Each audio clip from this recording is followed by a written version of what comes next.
बार फिर से खबर सामने आ रही है कि तेल के खरीद पर ट्रंप के दबाव को भारत ने किया दरकिनार। रूस बोला, भारत में आत्मसम्मान है, किसी की बेइज्जती करना हमने नहीं सीखा। लावरोव से सवाल किया गया था कि अमेरिका लगातार देशों पर दबाव डाल रहा है वे रूस से तेल आयात कम करें, लेकिन भारत इसका पालन नहीं कर रहा। रूस ने साफ संकेत दिया है कि वह भारत की विदेश नीति और राष्ट्रीय हितों को पूरी तरह स्वीकार करता है और किसी तीसरे देश के दबाव को भारत रूस संबंधों के बीच नहीं आने देगा। संयुक्त राष्ट्र महासभा में संबोधन के बाद रूस के विदेश मंत्री सर्गेई लावरोव ने कहा कि प्रधानमंत्री नरेंद्र मोदी द्वारा अपनाई गई स्वतंत्र विदेश नीति को सम्मान करता है और हमेशा करता रहेगा। इस बीच उन्होंने यह भी स्पष्ट कर दिया कि अमेरिका या किसी देश के साथ भारत के रिश्ते भारत रूस संबंधों के लिए मानक नहीं हो सकते, मतलब हमारी दोस्ती को मिटा नहीं सकते। भारत रूस के बीच विशिष्ट रणनीतिक साझेदारी। लावरोव ने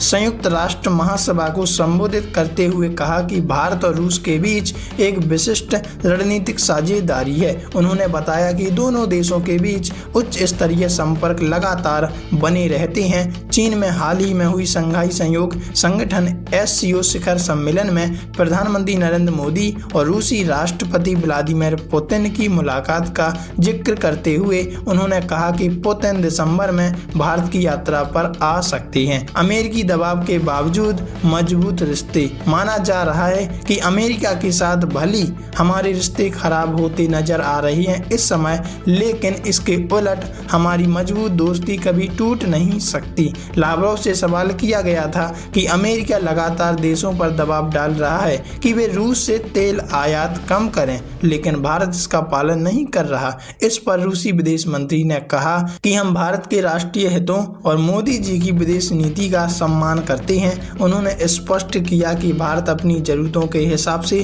फैसले लेने में सक्षम है और रूस इसके लिए किसी प्रकार का दबाव नहीं डालता।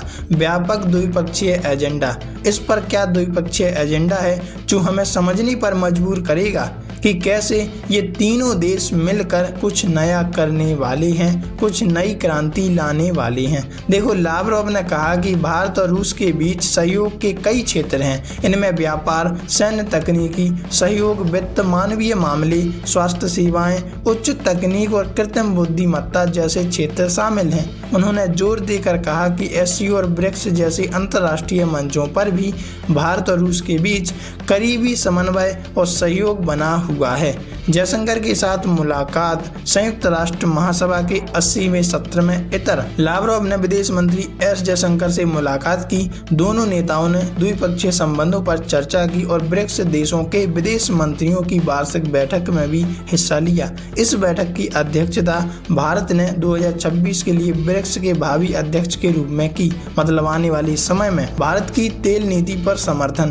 तेल आयात पर सवाल के जवाब में लावरोव ने कहा कि वह भारतीय सहयोगियों से यह पूछने की जरूरत ही महसूस नहीं करते कि वे किससे कितना तेल खरीदते हैं। उन्होंने जयशंकर के इस बयान का भी जिक्र किया जिसमें उन्होंने कहा था कि अगर अमेरिका भारत को तेल बेचना चाहता है तो वह शर्तों पर चर्चा कर सकता है, लेकिन भारत किस देश से कितना खरीदता है यह उसका स्वयं का मामला है और इसका भारत अमेरिका संबंधों से कोई संबंध नहीं।